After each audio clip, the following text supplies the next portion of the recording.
사랑하는 몸된교회 교회 여러분 안녕하세요. 오늘은 구원이란 무엇인가 두 번째 시간입니다. 예수님의 삶과 죽음과 부활은 구원의 사건이다 하는 주제로 함께 나누겠습니다. 우리가 구원이란 무엇인가 이 책을 나눌 때 가장 핵심이 되는 내용은 우리가 하나님을 알아가는 데 목적이 있습니다.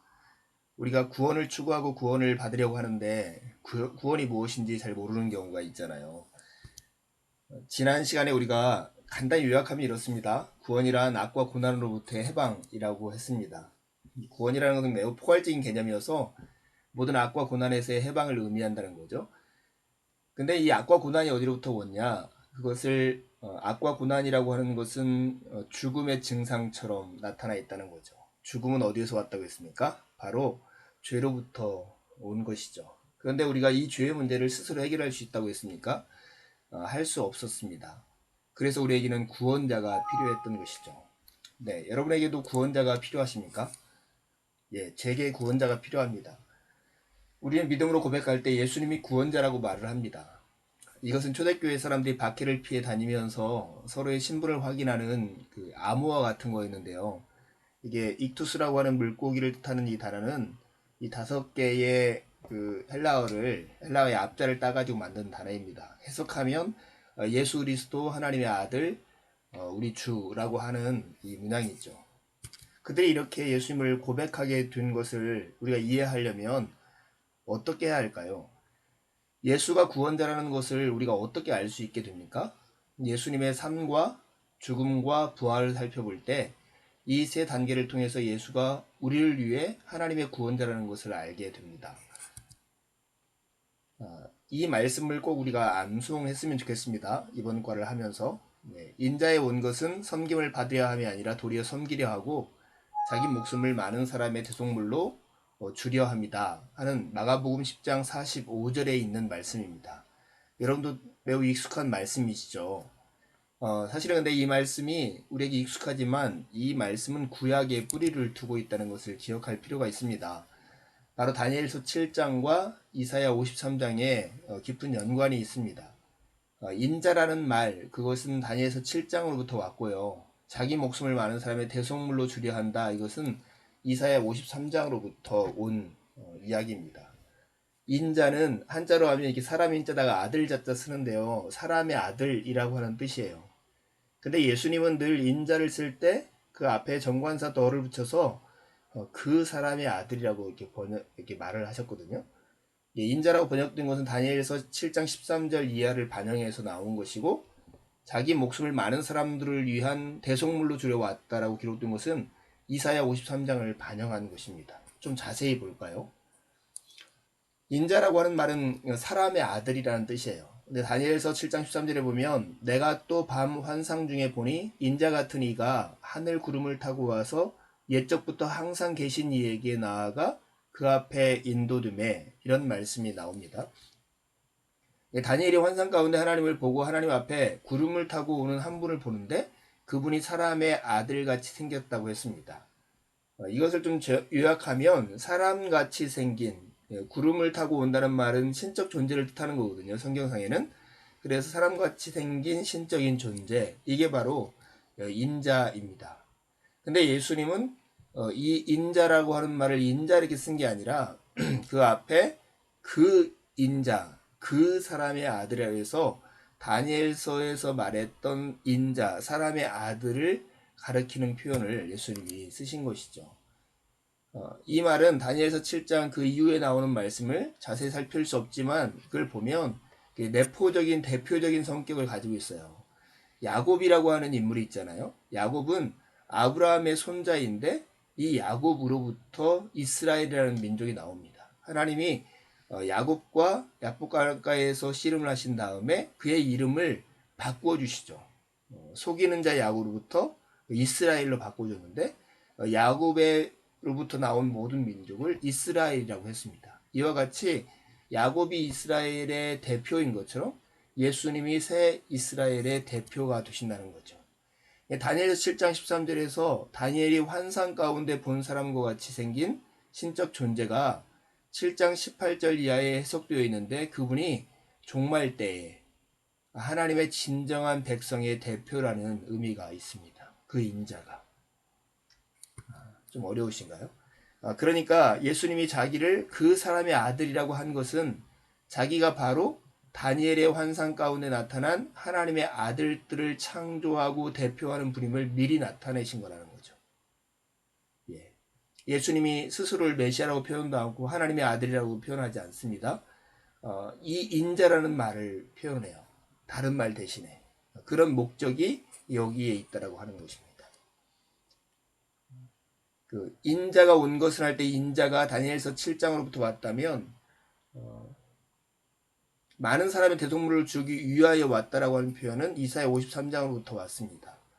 이스라엘 백성들이 원하던 메시아가 있었어요. 이것은 예수님이 자기를 하나님의 아들이라고 분명하게 말하지 않은 이유이기도 하거든요. 예수님 당시에 하나님의 아들에 대한 일반적인 이해는 사무엘 하 7장 12절 이하의 말씀의 전통에서 비롯된 거예요. 그때는 다윗에게 하나님이 하시는 축복의 내용이거든요. 그래서 다윗의 아들로서 다윗과 같은 군사적 정치적 메시아를 기다리고 있었던 것이죠. 이 메시아와 거의 같은 뜻으로 쓰인 단어가 바로 하나님의 아들이에요. 그러나 이런 일반적인 이해와는 달리 예수님은 그런 식의 메시아가 되고자 하는 것이 아니었죠.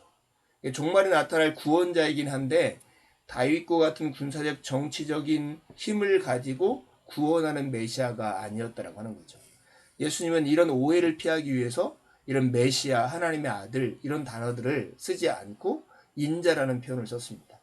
그렇다면 어떤 메시아의 역할을 하기 위해서 예수님이 오셨을까요? 인류의 죄를 짊어지는 대속제물의 역할을 하려고 하신 거죠. 이사야서를 쭉 읽어보면 42장부터 53장에 주의 고난받는 종의 노래가 나오는데요. 그 노래의 마지막 노래에서 배역한 이스라엘을 위해 그 종이 그들을 대신하고 대표해서 자기 목숨을 버려 속죄하는 역할을 담당한다는 것이 있어요. 우리가 잘 아는 이사야 53장 그가 찔리면 우리의 죄악을 인하며 이렇게 나오는 그 말씀이 거기 있죠. 나 여호와가 의로 너를 불렀은즉 내가 내 손을 잡아 너를 보호하고 너를 세워 백성의 언약과 이방의 빛이 되게 하리니 이렇게 말씀합니다. 바로 예수님께서는 이 고난받는 종을 통해서 인자로서 백성을 대표해서 언약을 맺고 이방의 빛이 되게 한다는 거죠. 이것이 어떻게 현실로 나타납니까?